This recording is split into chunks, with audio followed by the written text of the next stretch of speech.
Por si las moscas, vamos a hablar del caso que se ha levantado de la Fiscalía General de la República y el CONACYT en contra de 31 científicos mexicanos. Este es un asunto que ha despertado ya numerosos comentarios, incluso notas internacionales. El propio presidente se refirió el día de ayer en la mañanera a este tema.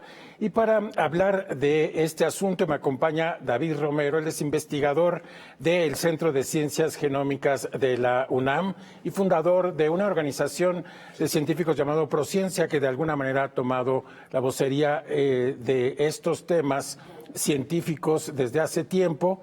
David, hace unos días nos enteramos por la prensa de que un juez había desechado la petición de la Fiscalía General de la República de girar órdenes de aprehensión contra 31 científicos. También nos enteramos que la propia Fiscalía había dicho que insistiría en la detención de estos científicos. También supimos que estaban acusados de temas tan delicados como delincuencia organizada. Y me gustaría mucho, David, que nos ayudaras a explicar el contexto de todos estos problemas. Te doy la bienvenida aquí en Por si las moscas. ¿Cómo estás? ¿Qué tal, Guillermo? Un placer estar contigo y con tu auditorio. Bueno, comencemos desentrañando el tema. ¿De qué se acusa a los 31 científicos mexicanos?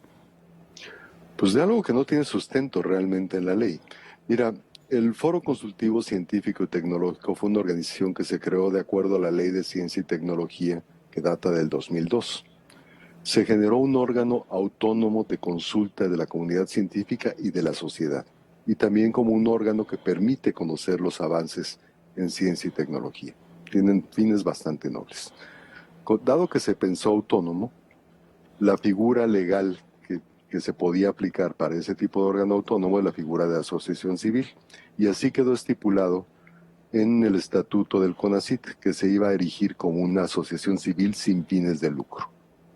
Así está desde 2010, que desde cuando data el estatuto, y por los últimos 10 años estuvo funcionando de esa manera. Al llegar la nueva administración al CONACYT, consideró de que eso no debería de ser, que no debería de haber transferencia de recursos hacia alguien que era un ente, que era una asociación civil. La opinión puede ser respetable, puedo ver los puntos en pro o en contra, pero la ley era clara al respecto de eso. Entonces lo que pasó fue más bien que en septiembre de 2019, CONACYT decidió suspender cualquier transferencia de recursos hacia el foro consultivo, dejándolo en realidad sin posibilidad de operar. El foro consultivo levanta un amparo en contra de esa determinación. Un juez le da la razón al foro consultivo y ordena que CONACYT deposite los recursos. CONACYT entra en desacato y se mantiene en desacato hasta diciembre de 2019, en donde reforma el estatuto del CONACYT para eliminar cualquier referencia al foro consultivo como una organización AC. ¿Está bien? Hasta ahí estamos en paz. La ley estaba clara. En 2019-2020 la reforman como para que no haya esa obligación. Ahí debería de terminar el asunto. Pero aparentemente hay una intención de retroactividad. Claman que por los últimos 10 años se estuvo operando en la ilegalidad y se estuvo manejando recursos que les fueron otorgados de manera ilícita. Tajantemente digo que ese no es el caso. La ley era muy clara al respecto y lo mismo dice la Suprema Corte de Justicia, hasta donde ya llegó este asunto.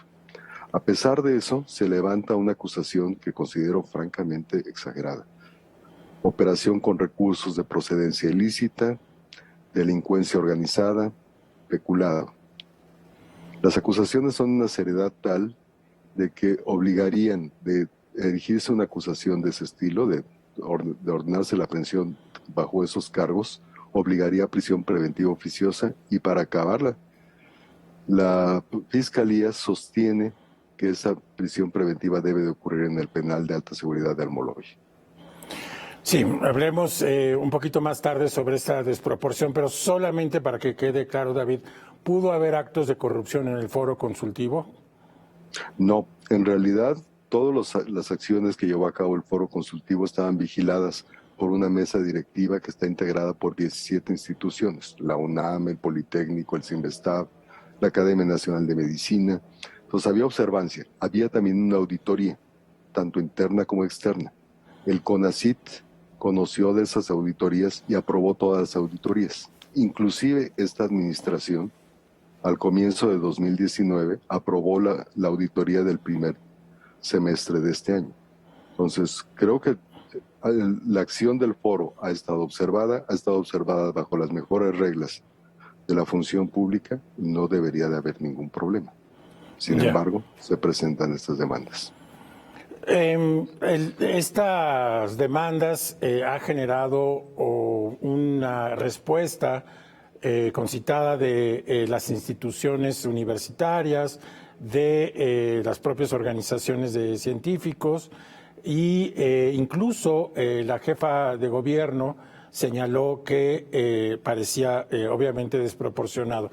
¿Cuál es el clima en este momento entre la comunidad científica?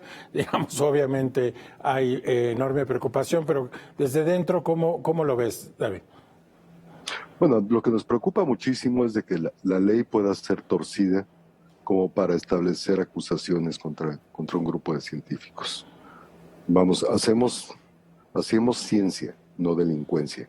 Y el objetivo precisamente del foro era generar estudios acerca del desarrollo de la ciencia y hacer críticas también al desarrollo de eso.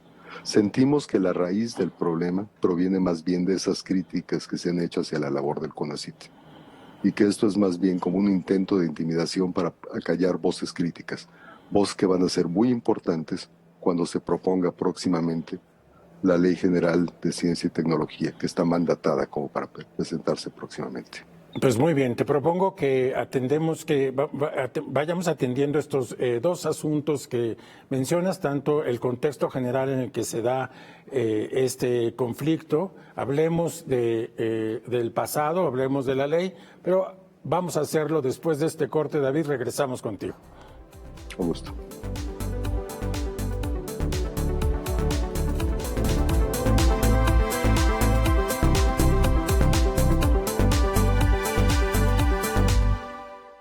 Por si las moscas, estamos de regreso, hablamos del conflicto que se ha planteado entre CONACYT, la Fiscalía General de la República y la comunidad científica en general por una orden de aprehensión que un juez desechó contra 31 científicos que se les acusa de haber, cometido actos de corrupción, de delincuencia organizada, en fin. Esto es un tema que preocupa mucho a la comunidad. Está conmigo David Romero, él es investigador del Centro de Ciencias Genómicas de la UNAM. David, antes del corte decías que la comunidad científica piensa que se trata en realidad de acallar voces críticas y que el punto, digamos, de contención sería una ley de ciencia y tecnología. ¿Por qué no nos vamos un poco más atrás? Nos explicas qué es lo que está de por medio en esta ley y qué es lo que ha pasado. Ok. La ley de ciencia y tecnología que tenemos en este momento data de 2002. En febrero de 2019 hubo una iniciativa por parte de la senadora Ana Lila Rivera. Una iniciativa que pretendía darle todos los poderes de conducción de la ciencia al CONACYT, pero además cerraba la posibilidad de participación de comunidades organizadas de científicos en el órgano de gobierno. Inclusive se abrogaba la posibilidad de decidir qué investigaciones deberían de llevarse a cabo y cuáles no, lo cual rompe desde luego la autonomía de muchas de las instituciones académicas. Eso fue de inmediato repelido por muchos miembros de la comunidad científica. Muchos que no participábamos en la actividad política o legislativa, empezamos a hacerlo en ese momento debido a la gran amenaza que significaba para nuestro modo de vida y para el bienestar del país. El foro consultivo en ese momento asumió una buena parte de las acciones como para la crítica y el replanteamiento de este tipo de iniciativa de ley. De ahí empieza una parte de la raíz del problema. Se decidió modificar la Constitución consagrando el derecho de los mexicanos a disfrutar los beneficios de la ciencia, cosa que celebro. Se modificó el artículo 3. Pero en esa modificación del artículo 3 se mandató al Poder Legislativo como para que se hiciera una iniciativa de Ley General de Ciencia y Tecnología. Vamos de regreso a una modificación de ley. Y el Ejecutivo, el señor presidente, anunció de que habría una propuesta de ley de ciencia y tecnología que iniciaría en CONACYT y sería presentada por el Ejecutivo. El lapso como para presentar esta propuesta venció en diciembre de 2020 y en realidad lo que se presentó más bien fue un anteproyecto de Ley General de Ciencia y Tecnología que presentó el CONACYT. Nosotros seguimos viendo los mismos defectos de esa malhadada iniciativa de la senadora Rivera. Nuevamente, un gran centralismo, si bien se dice de que se respetará la autonomía y la libertad de investigación, en realidad de cualquier manera pretende concentrar recursos, excluye la participación de científicos en los órganos no solamente directivos, sino también consultivos del CONACYT, como sería el foro. De hecho, desaparece cualquier iniciativa de foro. Entonces, una iniciativa que también ha despertado bastante preocupación y ha provocado muchas críticas al respecto. Estamos en la puerta de que probablemente se presente una Ley General de Ciencia y Tecnología en el próximo periodo legislativo. Voces que han sido bastante críticas al respecto aparentemente resultan incómodas para los poderes, y eso es lo que sentimos que está detrás. No solamente estropearle la vida a un conjunto de científicas y científicas que merecerían más respeto y agradecimiento que esta agresión injustificada, sino al mismo tiempo callar voces críticas. Y eso es algo que se los puedo decir con claridad, no va a ocurrir. Las amenazas no son la manera de tener en una democracia. Bien.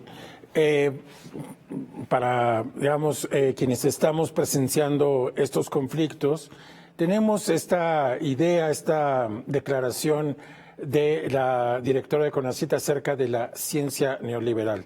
Parecería que muchas de las, digamos, de las acciones legales, modificaciones, sería combatir algo que se ha definido como ciencia neoliberal, que sería, según entiendo, un quehacer científico, digamos, que estuviera atado a intereses particulares. En fin, ¿qué piensas de esta afirmación? ¿Es posible hablar de una ciencia neoliberal en México o cómo enmarcar esta discusión más grande?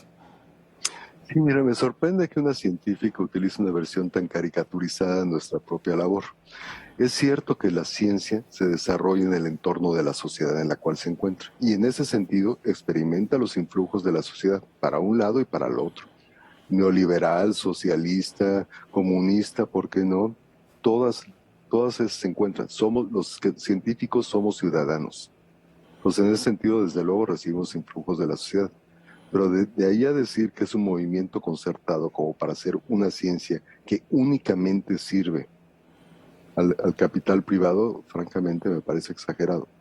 Eso tal vez pudiera tener algunos matices de cierto en sociedades más dignificadas. Desde luego no es el caso en una sociedad como la mexicana, en la cual creo que podrás encontrar con mucha más facilidad un grupo grande de científicos profundamente idealistas que en realidad lo que buscan es el mejoramiento de nuestro país. Pues hablar de ciencia neoliberal simplemente es número equivocado. Aquí no se aplica. Ok. La otra pregunta es, dado este nivel de tensión y conflicto, ¿cómo es la investigación científica? ¿Cómo ha sido en estos últimos años? ¿Ha afectado? ¿Se ha modificado? ¿Ha habido también recortes presupuestales? También, ¿qué es lo que está pasando en este terreno? Mira, muchos de nosotros esperábamos de que la situación mejorara con la llegada al poder de un gobierno que considerábamos de izquierda. Es tradicional en los gobiernos de izquierda privilegiar la actividad intelectual para beneficio del país. Con tristeza te digo que no ha sido el caso. En realidad lo que hemos visto es una reducción en los apoyos que se dedican a ciencia. Hemos visto una canalización solamente a ciertos tipos de proyectos, los llamados proyectos nacionales, los proyectos dedicados a proyectos nacionales, pero eso ha sido en desdoro del apoyo para la ciencia en general. Hemos visto convocatorias cada vez más sesgadas para apoyar solamente ciertos temas que parecen ser agradables para el gobierno o para la dirección de CONACYT, pero sojuzgando otros. ¿Podrías precisar cuáles son los proyectos que se han beneficiado? Nos queda un minuto y regresamos contigo. Pero, en fin, toca aclarar. Problemática en salud, por ejemplo, pero es tan nebulosa que oscila entre la precisión de la leucemia infantil hasta la imprecisión de cualesquiera que ustedes quieran. pero la decisión de cuáles son los problemas sigue siendo tomada exclusivamente por CONACYT, ya no por consejos de pares, que son los que deciden qué es lo que debe de hacerse. Bueno, queda claro. David, vámonos a una pausa y regresamos contigo para este tercer segmento. Te propongo que se ha abierto otra puerta y es un senador de Morena habló de que se tendría que ver las cuentas de las universidades, aprovechando este impulso, y luego te quería preguntar acerca de pues qué se espera para las siguientes generaciones, pero regresamos contigo después de este corte.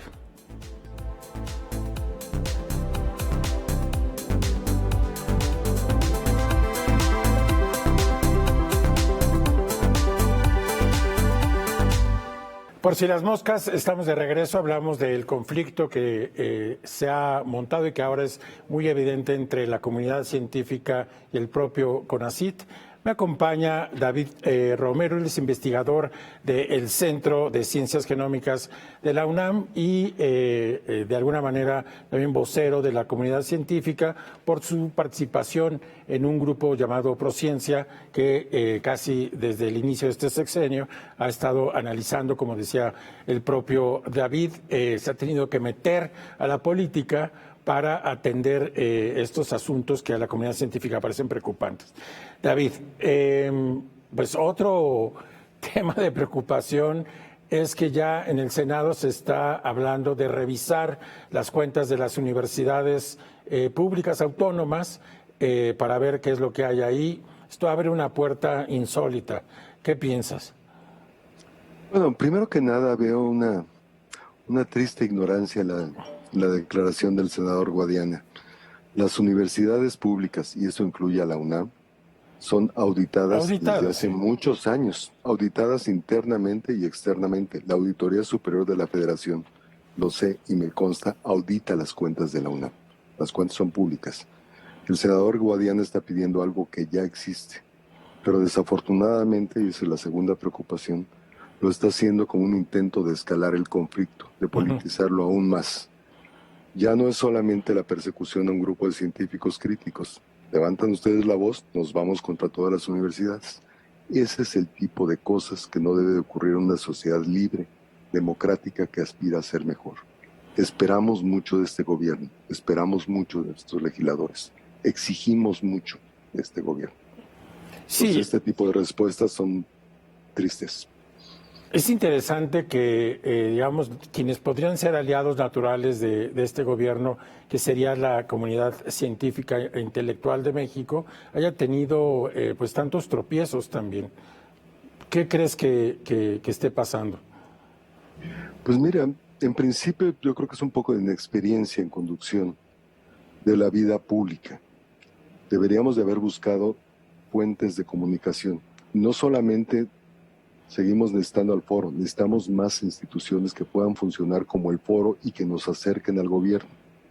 La ciencia no está reñida con el gobierno, sería un absurdo. Somos ciudadanos de este país, todos queremos los mejores resultados, gobierno y científicos al mismo tiempo. Entonces esta postura como de decir solamente el gobierno tiene la razón, solamente aquellos que están en el gobierno son los que mejor pueden ver las cosas, no tiene sustento en la realidad y desde luego no es el modo de ser de los científicos. Lo que hacemos todo el tiempo es contrastar diferentes opiniones y diferentes puntos de vista para tratar de llegar a la siempre elusiva verdad. Haríamos bien en respetar y proceder de esa manera. En este momento, conducción de asuntos. Muy bien, en este momento ves que se pueda construir de nuevo un puente entre la comunidad y CONACYT. ¿Y en qué consistiría este puente, esta construcción, esta reapertura de un diálogo? Mira, siempre hay la posibilidad, y de hecho yo no renunciaría a la posibilidad de entendernos, pero sí creo que tenemos que pasar por una serie de circunstancias como para que eso sea posible. No puedes discutir con alguien cuando estás amenazado de cárcel o de represalias. Esto tiene que cesar. Nadie está diciendo que no se persigan delitos. De haberlos, claro que tienen que ser perseguidos. Pero aquí no se percibe ningún delito y sí una tentación de sojuzgar al adversario. El lenguaje tiene que cambiar. Todos estamos en el mismo país, todos estamos en la misma circunstancia. si se eliminan las amenazas, si se abre una posibilidad real de discutir y contrastar ideas, desde luego estaríamos dispuestos a participar. Hay Pero otro discutir bajo amenaza no. Claro, o sea, totalmente de acuerdo, se entiende, pero hay otro elemento que también complica la percepción de las cosas y es la propia figura del fiscal general Gertz Manero, que ha tenido conflictos con la propia comunidad digamos, por un reconocimiento de su estatus de investigador. ¿Qué piensas? Existe esta teoría de que también se trataría de una venganza personal de Gertz Manero, imposible obviamente comprobar esto, pero ¿qué te hacen pensar estos rumores? Pues mira, es imposible no comprobar esta situación. En principio, en mi opinión, la actividad profesional del doctor Gertz Manero no daba como para que se le hubiera otorgado el máximo nivel en el Sistema Nacional de Investigadores.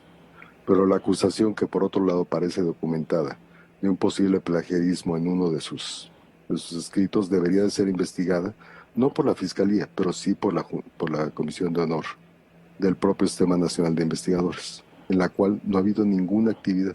Sorprende la celeridad para perseguir a científicos y sorprende que no se haya atendido este asunto en el caso del fiscal Gertz. Hay una inequidad. Sí, adicionalmente, sí. preocupa que en realidad la Fiscalía está integrando averiguaciones de una manera como esta. Lo que se pide como para poder fincar una acusación es que se individualicen las culpas de los posibles implicados, cosa que no se ha hecho o no se ha hecho satisfactoriamente a juicio del juez. Adicionalmente, se pide demostrar que haya la probabilidad de que se haya cometido un delito. Nuevamente el juez no encuentra eso. Ya van 2 veces. La Fiscalía opta por una tercera, y le recordaría al fiscal Gertz que esto no es la tercera, es la vencida. Documenten, investiguen, preparen las cosas con justicia, como debería de ser. Tal vez el resultado sea otro, inclusive retirar una acusación que consideren fundada. Claro.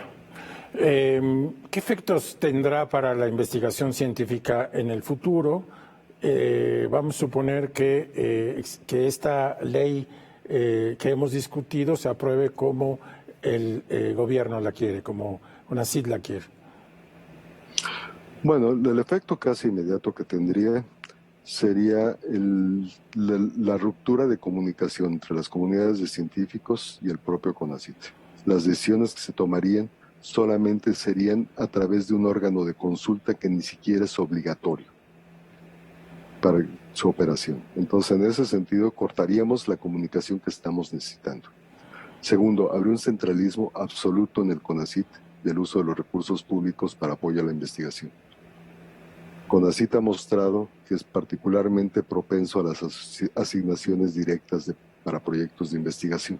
Okay. Esto ocurrió en los últimos años, en lugar de haber apoyos por convocatorias abiertas, están ocurriendo asignaciones directas y el número se ha reducido.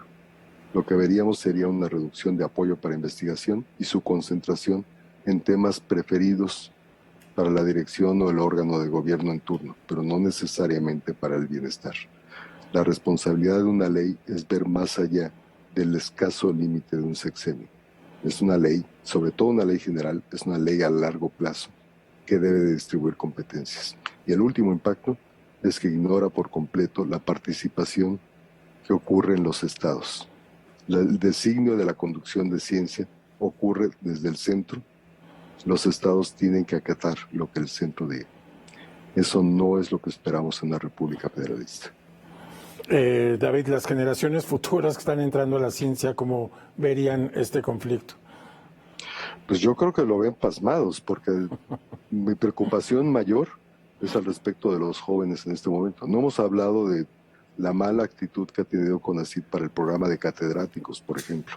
Claro. En el cual, pues, en realidad los han sido sometidos a insultos e incertidumbres al respecto de su futuro. Estamos hablando de jóvenes talentosos que están empezando una carrera académica y de repente están en una situación profundamente endeble.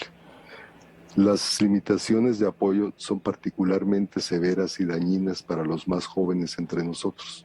Son los que están arrancando una carrera y necesitan muchas más cosas. Caray. Se requiere, si acaso, un apoyo mayor. Y en realidad, Uno podría decir, bueno, podemos sobrevivir estos años de alguna manera, pero los jóvenes no pueden. Y perder una generación de científicos sería lo más doloroso, de los científicos jóvenes. Pues muy bien, David, se nos ha terminado el tiempo. Es un conflicto que puede afectar, en efecto, la investigación científica del país y además tener un impacto directo sobre generaciones futuras. Esperemos que esto se arregle de la mejor manera. Te agradezco muchísimo tu presencia aquí en Por Si las Moscas y a nuestra audiencia decirle que nos vemos aquí el próximo sábado a las 7:30. Mucho gusto, un placer.